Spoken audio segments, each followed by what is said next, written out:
کروڑوں سلام ہو اس نماز پر جو معرفت الہی کا ذریعہ بنی، کروڑوں سلام ہو اس نماز پر جو رسول کے دل کی ٹھنڈک بنی،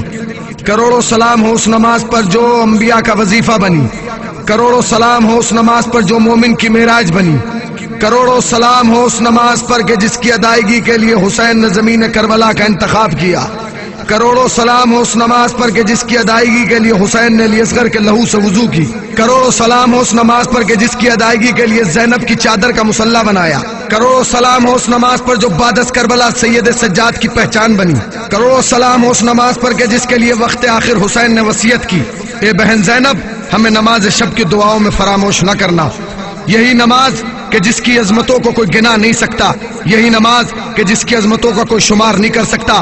آج دنیا نماز اور حسین کا مقابلہ کرتی ہے، کوئی کہتا ہے حسین افضل، کوئی کہتا ہے نماز افضل۔ اگر نماز اور حسین کا مقابلہ ہوتا تو بعد از کربلا یا تو سید سجاد صرف نماز پڑھتے یا صرف غم حسین مناتے، مگر تاریخ گواہ ہے، مقاتل گواہ ہے کہ سید سجاد نے جتنی عزاداری کی اتنی ہی نمازیں پڑھی اور دنیا کو درس دے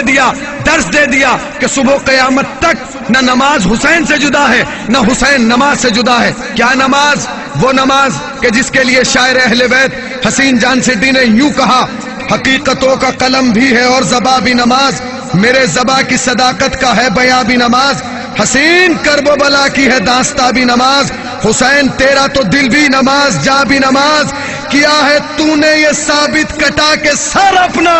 نماز کو ہے بچایا لٹا کے گھر اپنا۔ کہاں نماز نے میں بے قرار رہتی تھی، کوئی مٹا نہ دے مجھ کو دعائیں کرتی تھی، کوئی تو آئے گا مجھ کو بچانے کہتی تھی، کبھی زمانے کے حالات پہ میں روتی تھی، تھا انتظار کہ زہرا کا نور عین آئے، میں راہ تکتی رہی کب میرا حسین آئے۔ وہ 60 ہجری کو گھر سے چلا میری خاطر، وہ گھر سے صحرا میں آ کر رہا میری خاطر، جوان بیٹے کے نیزہ لگا میری خاطر، گلا بھی بچے کا اس کا چھدا میری خاطر، بچا کے مجھ کو وہ خود سو گیا تھا تیروں پر، پھر اس کے بعد بہن